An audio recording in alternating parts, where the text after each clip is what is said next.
Chers frères et sœurs en Christ, bonsoir. Saluez-vous tous dans le précieux nom de Jésus. Merci que ce soir, vous êtes là, ce soir, comme tous les soirs, pour la prière du soir. Et à nous prier, mon Dieu. Seigneur notre Dieu, nous remercions toi, Seigneur, pour ce temps béni dans ta présence. Qu'un jour dans tes parvis vaut mieux que 1000 jours ailleurs, car tu as les paroles de la vie éternelle. Merci pour ce soir, Seigneur. Merci pour ce temps de prière, cet Esprit de Dieu. Prends contrôle de la réunion de ce soir, Seigneur, que ta bénédiction, ta grâce et ta faveur puissent reposer sur chacun d'entre nous, dans nos maisons respectives, Seigneur, que ce soit à l'île Maurice, à Rodrigue et partout ailleurs. Que notre prière puisse monter vers toi comme un parfum de bonne odeur, Seigneur Dieu Tout-Puissant, parce qu'il te prend plaisir dans la prière de ton peuple. Merci, Seigneur, dans le nom puissant et merveilleux de Jésus-Christ. Amen. Alors, frères et sœurs, comme d'habitude, nous allons prendre le livret vert, le livret des prières, à la page 47. Nous allons commencer ce temps de prière. Prions le Seigneur.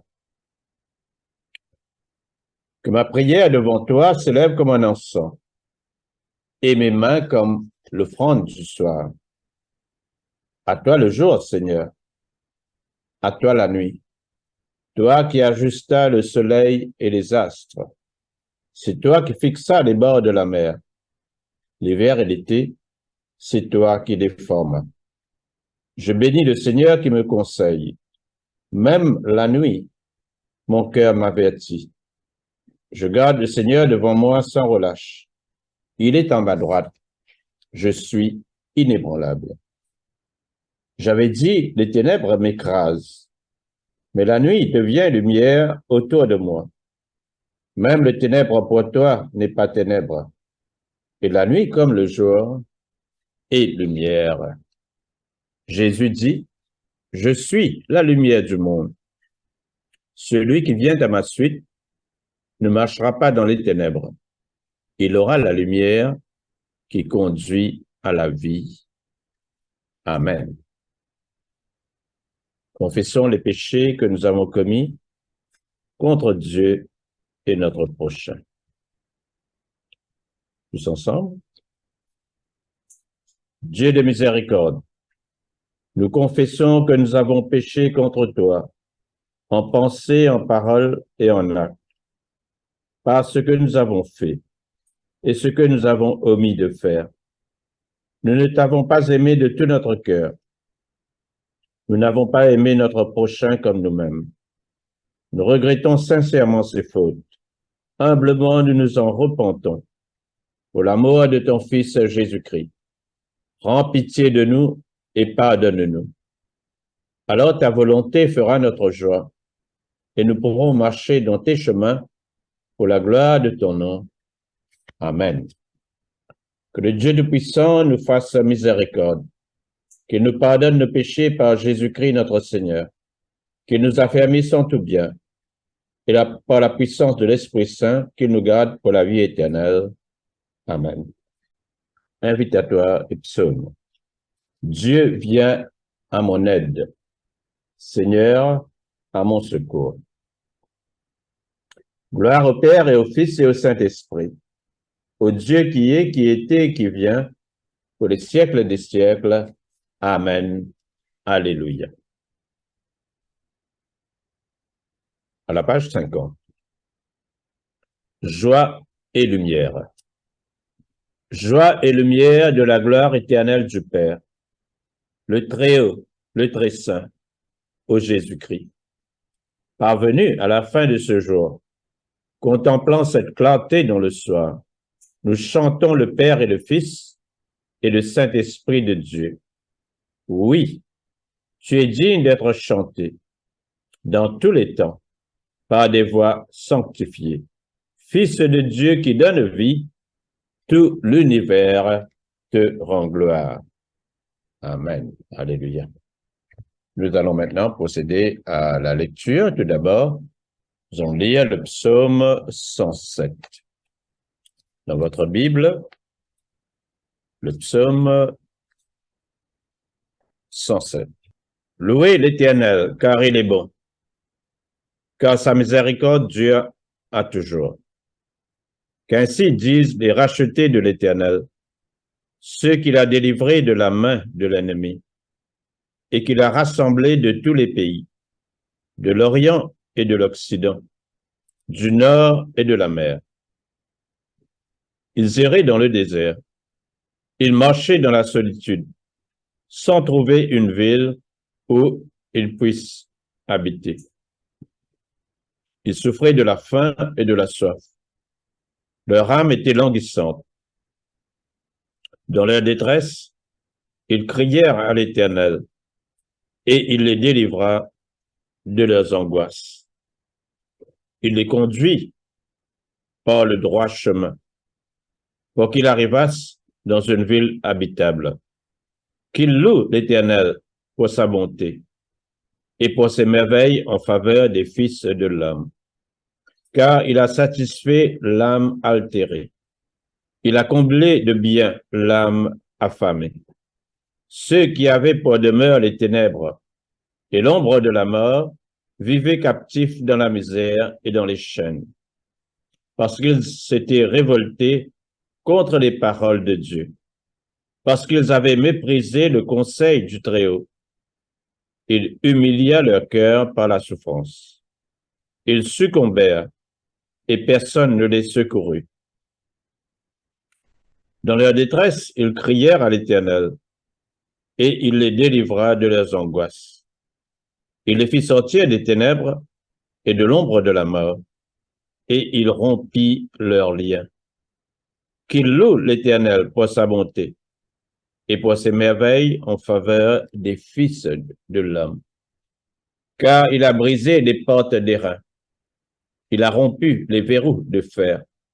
Les insensés, par leur conduite coupable et par leurs iniquités, s'étaient rendus malheureux. Leur âme avait en horreur toute nourriture, et ils touchaient aux portes de la mort. Dans leur détresse, ils crièrent à l'Éternel, et il les délivra de leurs angoisses. Il envoya sa parole et les guérit. Il les fit échapper de la fosse. Qu'il loue l'Éternel pour sa bonté et pour ses merveilles en faveur des fils de l'homme, qu'il offre des sacrifices d'action de grâce et qu'il publie ses œuvres avec des cris de joie. Ceux qui étaient descendus sur la mer dans les navires et qui travaillaient sur les grandes eaux, ceux-là virent les œuvres de l'Éternel et ses merveilles au milieu de l'abîme. Il dit et il fit souffler la tempête qui souleva les flots de la mer. Il montait vers les cieux, il descendait dans l'abîme. Leur âme était éperdue en face du danger. Saisis de vertige, ils chancelaient comme un homme ivre, et toute leur habileté était anéantie. Dans leur détresse, ils crièrent à l'Éternel, et il les délivra de leur angoisse. Il arrêta la tempête, ramena le calme, et les ondes se turent. Ils se réjouirent de ce qu'elles s'étaient apaisées. L'Éternel les conduisit au port désiré. Qu'il loue l'Éternel pour sa bonté et pour ses merveilles en faveur des fils de l'homme. Qu'il l'exalte dans l'assemblée du peuple et qu'il célèbre dans la réunion des anciens. Il change les fleuves en désert et les sources d'eau en terre desséchée. Le pays fertile en pays salé. À cause de la méchanceté de ses habitants, il change les déserts en étangs et la terre aride en source d'eau. Et il y établit ceux qui sont affamés. Ils fondent une ville pour l'habiter. Ils ensemencent des champs, plantent des vignes, et ils en recueillent les produits. Il les bénit, et ils deviennent très nombreux. Et ils ne diminuent point leur bétail. Sont-ils amoindris et humiliés par l'oppression, le malheur et la souffrance? Versent-ils le mépris sur les grands? Les fait-il errer dans des déserts sans chemin? Il relève l'indigent et le délivre de la misère. Il multiplie les familles comme des troupeaux. Les hommes droits le voient et se réjouissent. Mais toute iniquité ferme la bouche. Que celui qui est sage prenne garde à ces choses et qu'il soit attentif aux bontés de l'Éternel. Gloire soit au Père et au Fils et au Saint-Esprit, comme il était au commencement, comme il est maintenant, et comme il sera éternellement. Amen. Nous allons prendre la deuxième lecture dans le livre de l'Exode, au chapitre 13, verset 17. Exode, chapitre 13, verset 17. Jusqu'au chapitre 14, verset 14. Lorsque Pharaon laissa aller le peuple, Dieu ne le conduisit point par le chemin du pays des Philistins, quoique le plus proche, car Dieu dit, le peuple pourrait se repentir en voyant la guerre et retourner en Égypte. Mais Dieu fit faire au peuple un détour par le chemin du désert, vers la mer Rouge. Les enfants d'Israël montèrent en armes hors du pays d'Égypte. Moïse prit avec lui les os de Joseph, car Joseph avait fait jurer les fils d'Israël en disant, Dieu vous visitera et vous ferez remonter avec vous mes eaux loin d'ici. Ils partirent de Sukkot et ils arrivèrent à Étam, à l'extrémité du désert. L'Éternel allait devant eux, le jour dans une colonne de nuée pour les guider dans leur chemin, et la nuit dans une colonne de feu pour les éclairer, afin qu'ils marchassent jour et nuit. La colonne de nuée ne se retirait point de devant le peuple pendant le jour, ni la colonne de feu pendant la nuit. L'Éternel parla à Moïse et dit, « Parle aux enfants d'Israël, qu'ils se détournent et qu'ils campent devant Pi-Hahiroth, entre Migdol et la mer, vis-à-vis de Baal-Séphon. C'est en face de ce lieu que vous camperez près de la mer. » Pharaon dira des enfants d'Israël, « Ils sont égarés dans le pays, le désert les enferme. J'endurcirai le cœur de Pharaon, et il les poursuivra. Mais Pharaon et toute son armée serviront à faire éclater ma gloire. Et les Égyptiens sauront que je suis l'Éternel. » Et les enfants d'Israël firent ainsi. On annonça au roi d'Égypte que le peuple avait pris la fuite. Alors le cœur de Pharaon et celui de ses serviteurs furent changés à l'égard du peuple. Ils dirent, « Qu'avons-nous fait en laissant aller Israël, dont nous n'aurons plus les services? » Et Pharaon attela son char et il prit son peuple avec lui. Il prit 600 chars d'élite et tous les chars de l'Égypte. Il y avait sur tous des combattants. L'Éternel endurcit le cœur de Pharaon, roi d'Égypte, et Pharaon poursuivit les enfants d'Israël. Les enfants d'Israël étaient sortis la main levée. Les Égyptiens les poursuivirent, et tous les chevaux, les chars de Pharaon, ses cavaliers et son armée, les atteignirent campés près de la mer, vers Pi-Hahiroth, vis-à-vis de Baal-Séphon. Pharaon approchait. Les enfants d'Israël levèrent les yeux et voici, les Égyptiens étaient en marche derrière eux. Et les enfants d'Israël eurent une grande frayeur et crièrent à l'Éternel. Ils dirent à Moïse, « N'y avait-il pas des sépulcres en Égypte sans qu'il fût besoin de nous mener mourir au désert? Que nous as-tu fait en nous faisant sortir d'Égypte? N'est-ce pas là ce que nous te disions en Égypte? Laisse-nous servir les Égyptiens, car nous aimons mieux servir les Égyptiens que de mourir au désert. » Moïse répondit au peuple, « Ne craignez rien, restez en place et regardez la délivrance que l'Éternel va vous accorder en ce jour. Car les Égyptiens que vous voyez aujourd'hui, vous ne les verrez plus jamais. L'Éternel combattra pour vous, et vous gardez le silence. » Parole du Seigneur. Nous rendons grâce à Dieu. La troisième lecture est tirée du premier épître de Paul aux Corinthiens, au chapitre 15, les versets 35 à 50. 1 Corinthiens, chapitre 15, versets 35 à 50. Mais quelqu'un dira, « Comment les morts ressuscitent-ils? Et avec quel corps reviennent-ils? » Insensé, ce que tu sèmes ne reprend point vie s'il ne meurt. Et ce que tu sèmes, ce n'est pas le corps qui naîtra, c'est un simple grain de blé peut-être, ou de quelque autre semence. Puis Dieu lui donne un corps comme il lui plaît.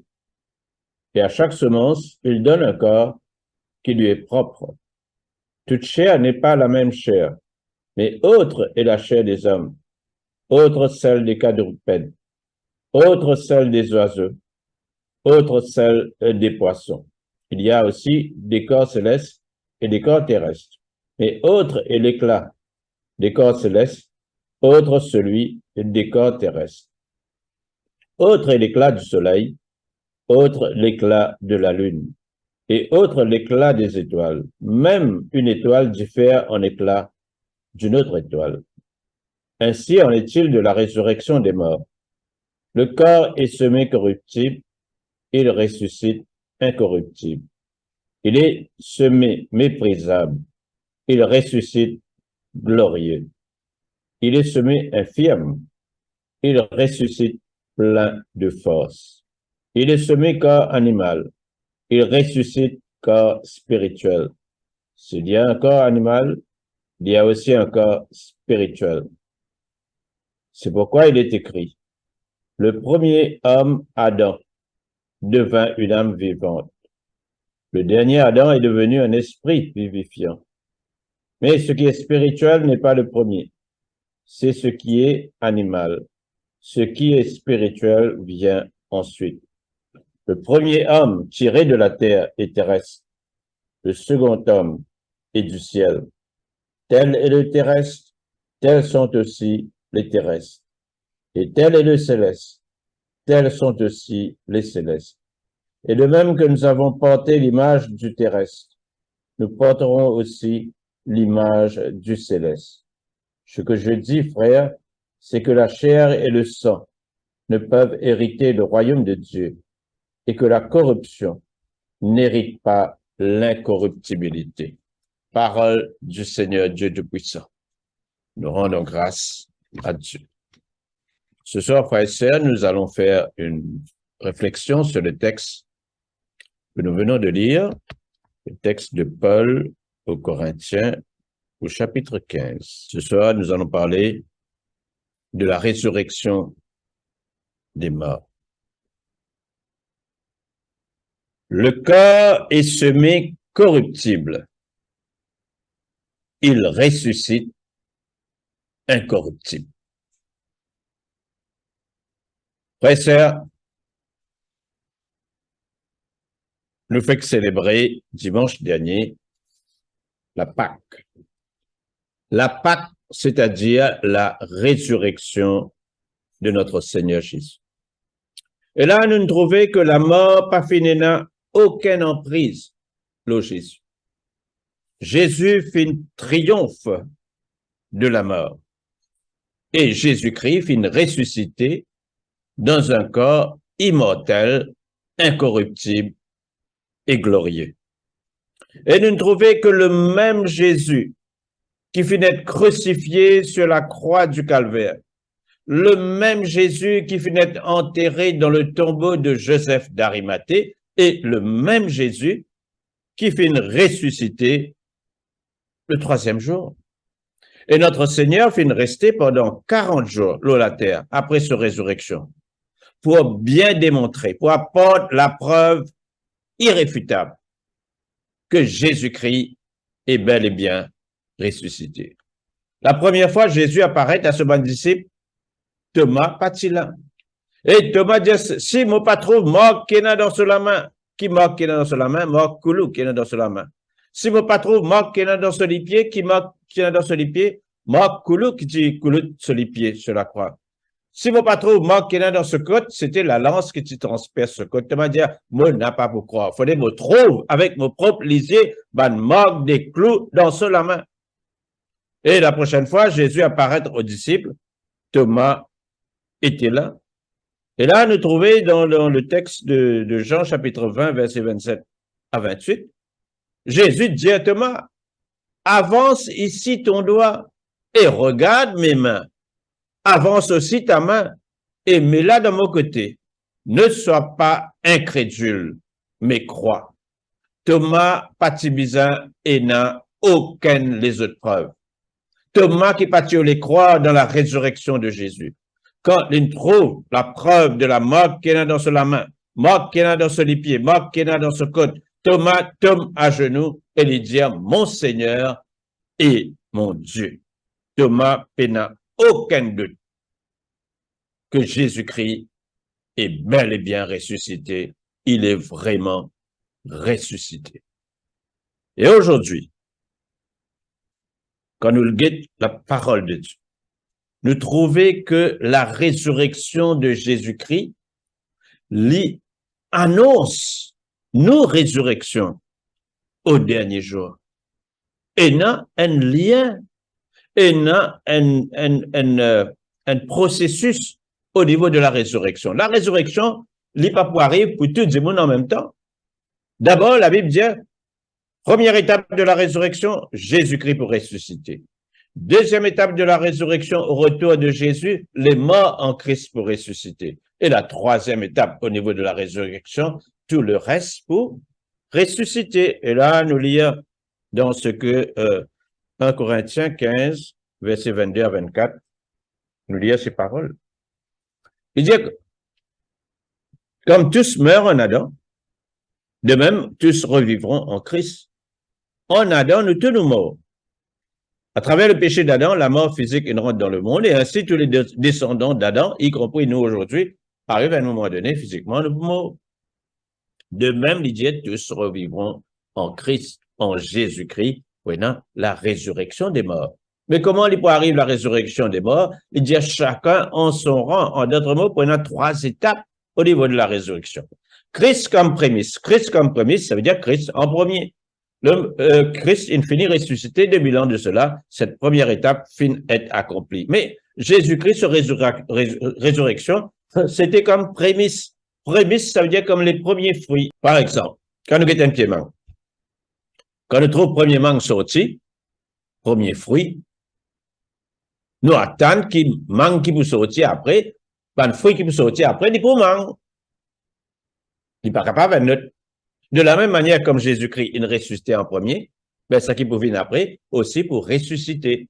C'est pourquoi la Bible dit, après Christ, en premier, comme prémisse, puis, deuxième étape, ceux qui appartiennent à Christ. Qui sont ceux qui appartiennent à Christ? Ceux qui ne recevront le Christ Jésus-Christ dans la vie comme Seigneur et Sauveur, qui ban enfants, bon Dieu, héritiers du royaume des cieux, les morts en Christ ressusciteront, donc au retour de Jésus. C'est-à-dire que tous ceux qui finissent endormis, tous ceux qui finissent morts dans le Seigneur, qui croient en Jésus-Christ, ben, je pourrai ressusciter en deuxième lieu. Après Jésus, je pourrai ressusciter. Et ensuite viendra la fin. Ensuite viendra la fin, c'est-à-dire prenant à troisième étape, la résurrection de tout le reste des personnes. Mais la grande question est de savoir avec quel corps nous pourrons ressusciter. Avec qui a été les corps qui nous pourraient ressusciter.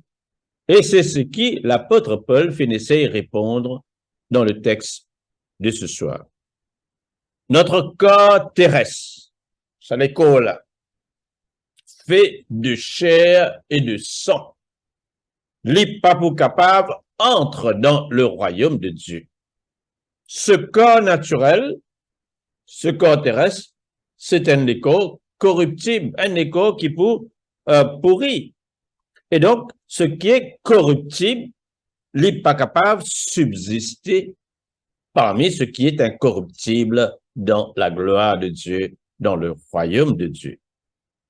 Par exemple, lorsque Jésus-Christ ressuscite Lazare, nous tous nous connaissons qu'après quelque temps, Lazare fut mort. Parce que lorsque Jésus-Christ ressuscite Lazare, Lazare est ressuscité dans un corps corruptible, un corps charnel, un corps terrestre, et ça, les corps-là, éventuellement, Lazare fut mort et il retourne à la poussière. Le corps naturel est corruptible. Le besoin est transformé en un corps spirituel, un corps immortel, incorruptible et glorieux pour capable rentrer dans le royaume de Dieu. Quelle est la connexion?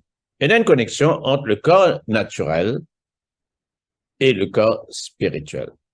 Il y a une connexion entre ce corps corruptible fait de chair et de sang et ce corps spirituel, incorruptible, immortel et glorieux.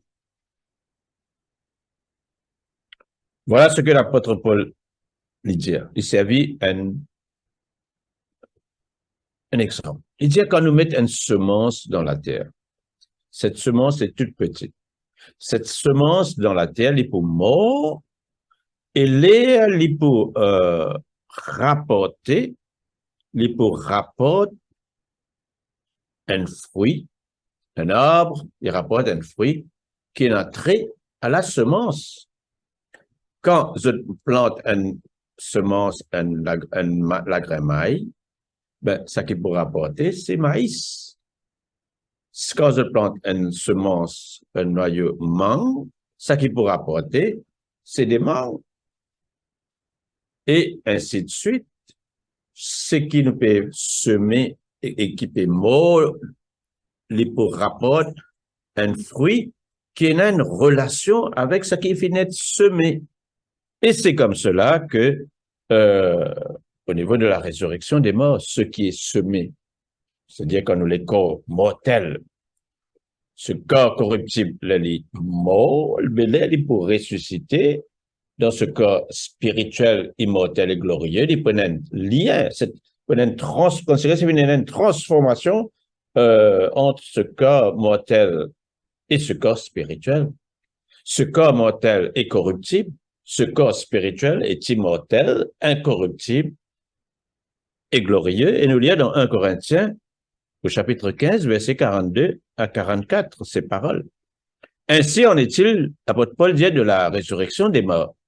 Le corps est semé corruptible et il ressuscite incorruptible.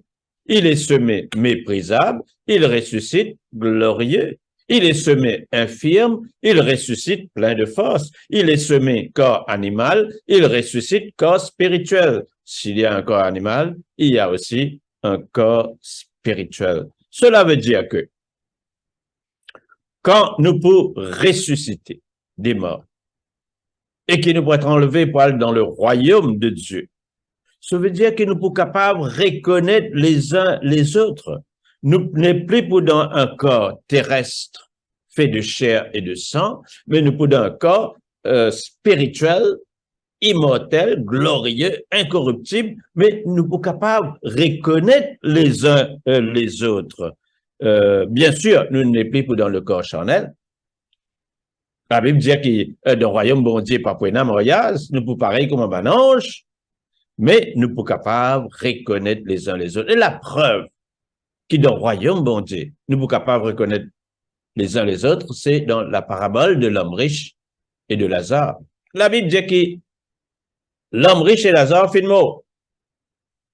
Et Lazare, il retrouve lui dans le sein d'Abraham, dans le royaume bon Dieu, et l'homme riche, il retrouve lui en enfer. Et là, nous lisons ces textes de Luc au chapitre 16, verset 22 à 24. Le pauvre Lazare mourut et il fut porté par les anges dans le sein d'Abraham dans le royaume bon Dieu. Le riche aussi mourut et il fut enseveli. Et là, quand il était dans le séjour des morts, il leva les yeux et tandis qu'il était en proie au tourment, il vit de loin Abraham et Lazare dans son sein. Il trouve Lazare. Ça veut dire il reconnaît Lazare après la mort. Il reconnaît Lazare, il trouve Lazare. Et il s'écria, Père Abraham, aie pitié de moi, envoie Lazare pour qu'il trempe le bout de son doigt dans l'eau et me rafraîchisse la langue, car je souffre cruellement dans cette flamme. Donc, nous trouvons que dans le royaume bon Dieu, nous sommes capables de reconnaître les uns les autres. Nous pouvons être ressuscités dans ce corps immortel, incorruptible et glorieux, dans le royaume bon Dieu. Pas poignant la mort, pas poignant la maladie, pas poignant la souffrance. Bon Dieu, il peut suivre toutes nos bonnes larmes, nuit et jour, nous pouvons adorer l'Éternel, nous pouvons reconnaître nous les uns les autres, frères et sœurs. C'est pourquoi on peut dire que ce soir, qui nous peut vivre dans une période exaltante, une période fantastique dans l'histoire de l'humanité, dans le calendrier, bon Dieu. Bon Dieu, il y a un calendrier.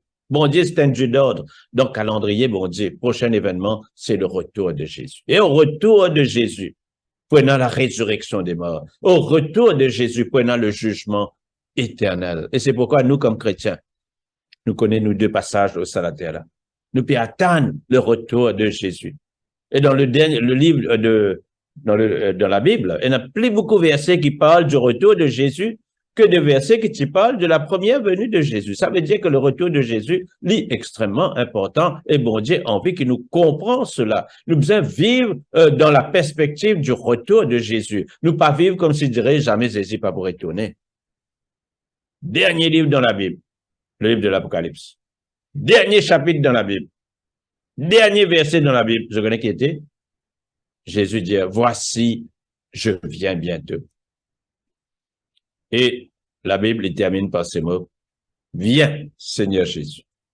Viens dans la gloire. Amen.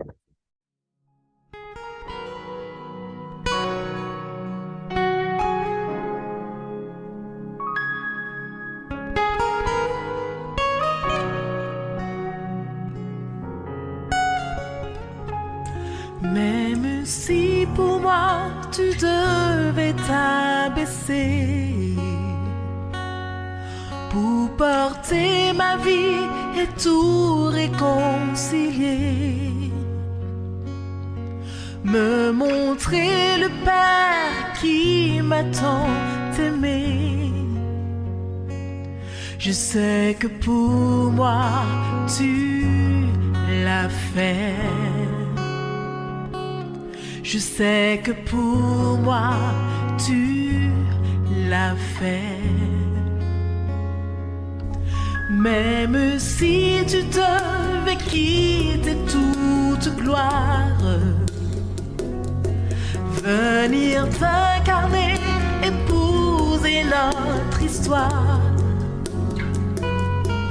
au cœur de chaque homme, déposer l'espoir. Je sais que pour moi, tu l'as fait. Je sais que pour moi, tu l'as fait. Car mon Dieu tient toujours ses promesses, me couvrant de tendresse. Voici quel est mon Dieu. Car il fait toutes choses nouvelles, sa grâce est éternelle, il a ouvert les cieux, voici quel est mon Dieu.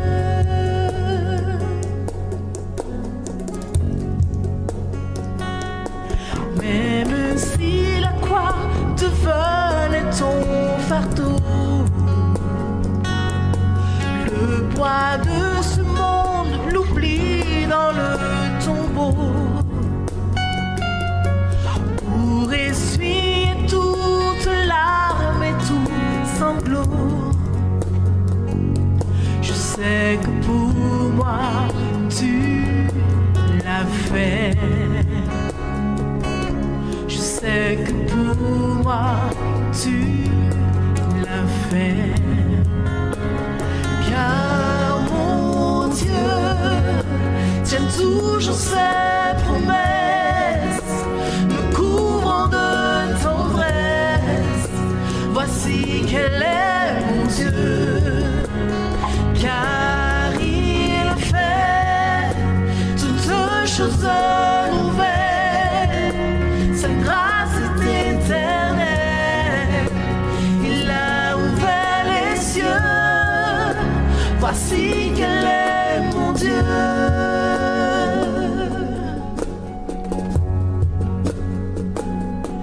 Même si ta vie devait être oubliée, en prenant la place du serviteur caché, pour que je revive en ta fidélité. Je sais que pour moi, tu l'as fait. Je sais que pour moi, tu l'as fait. Car mon Dieu tient toujours ses promesses, me couvrant de tendresse. Voici quel est mon Dieu. car il fait toutes choses nouvelles. Sa grâce est éternelle.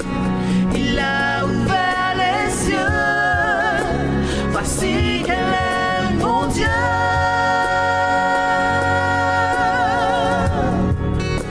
Voici quel est mon Dieu.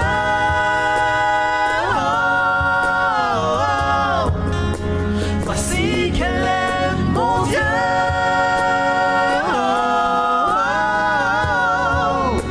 Voici quel est mon Dieu.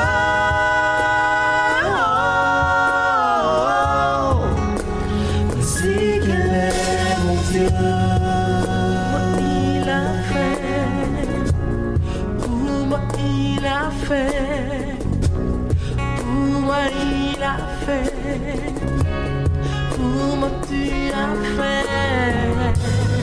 Pour moi tu as fait. Pour moi tu as fait.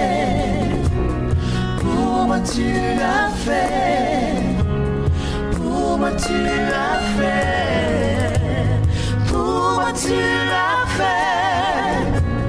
Pour moi tu as fait. Pour moi tu l'as fait. Pour moi tu l'as fait. Pour moi tu l'as fait. Pour moi tu l'as fait. Pour moi tu l'as fait. Pour moi tu l'as fait. Je sais que pour moi tu l'as fait.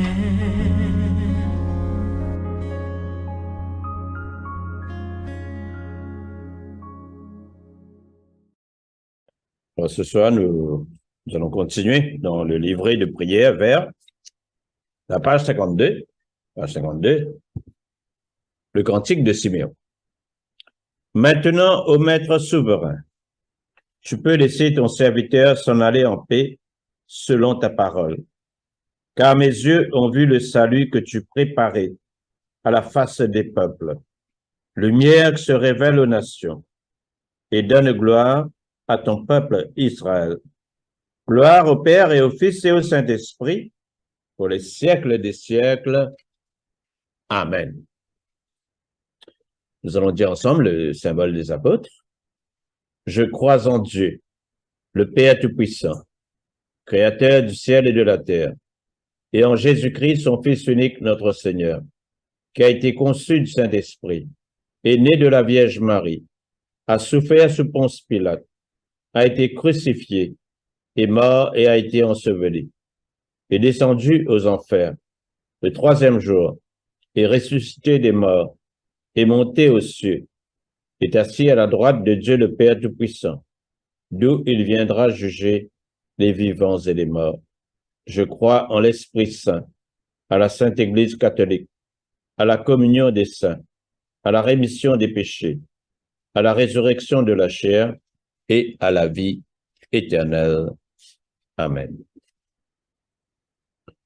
Le Seigneur soit avec vous et avec votre esprit. Prions le Seigneur. Nous allons dire ensemble le Notre Père. Notre Père, qui es aux cieux, que ton nom soit sanctifié, que ton règne vienne, que ta volonté soit faite sur la terre comme au ciel. Donne-nous aujourd'hui notre pain de ce jour. Pardonne-nous nos offenses, comme nous pardonnons aussi à ceux qui nous ont offensés. Et ne nous soumets pas à la tentation, mais délivre-nous du mal. Car c'est à toi qu'appartiennent le règne, la puissance et la gloire dans les siècles des siècles. Amen. On prend la série d'invocations à Fais-nous voir, Seigneur, ton amour et donne-nous ton salut. Revêt tes prêtres de justice, que tes fidèles crient de joie. Donne la paix, Seigneur, à toute la création. Toi seul peux nous donner de vivre en sûreté.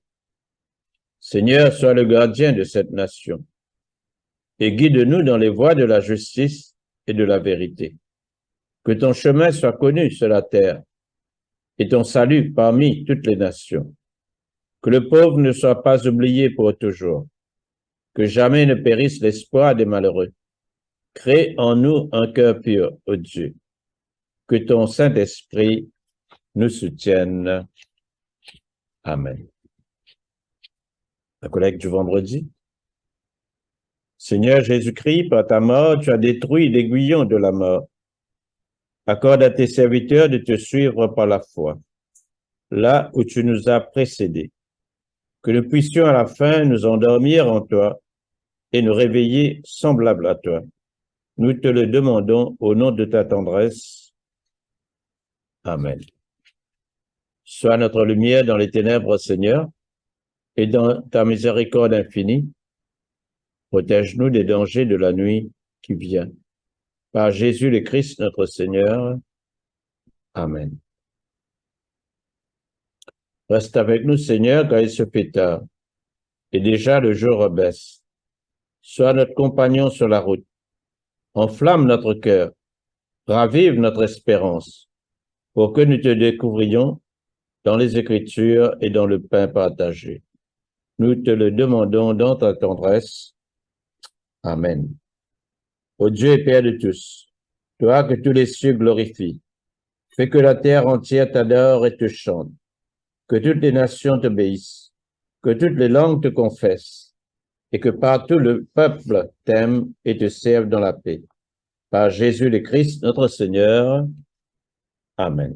La page 58, nous allons prendre l'action de grâce générale. Ensemble.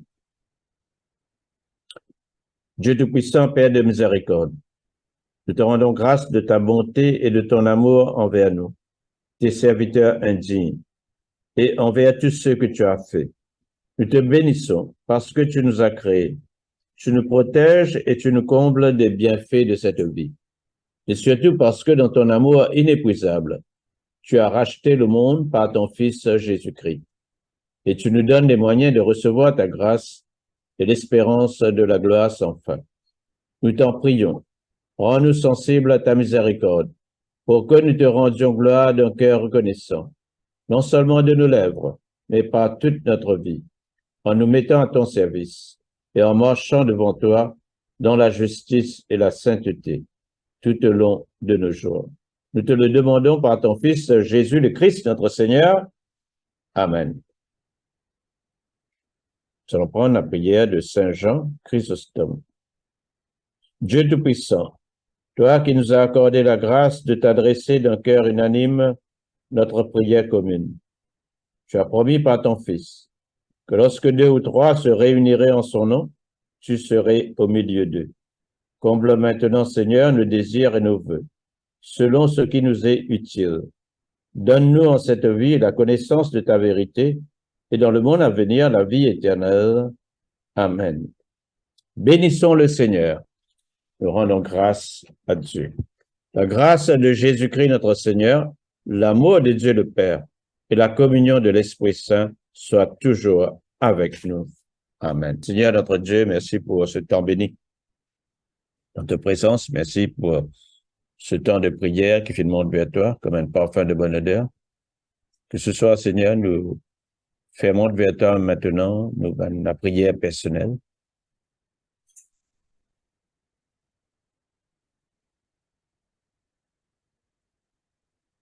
Écoute notre prière, Seigneur, que notre cri parvienne jusqu'à toi. Amen. Allons dire ensemble la grâce. Que la grâce de notre Seigneur Jésus-Christ, l'amour de Dieu et la communion du Saint-Esprit soient avec nous tous éternellement. Amen. Voilà, frères et sœurs, nous sommes arrivés à la fin de ce temps de prière. Merci d'être à l'écoute ensemble avec moi pour ce temps de prière. Je vous souhaite une bonne nuit. Au revoir et merci.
made me free.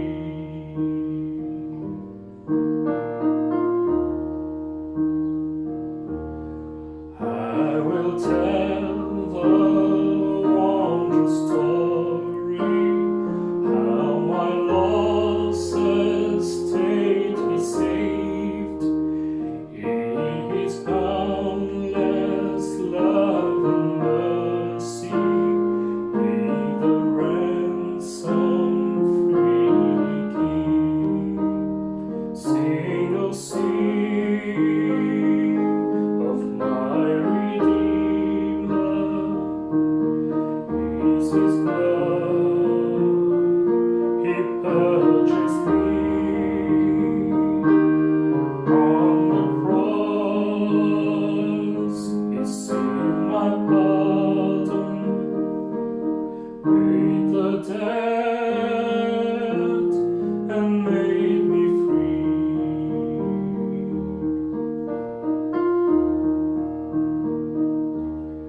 I will praise my dear Redeemer, His triumphant power I tell, how the victory He gives me over sin and death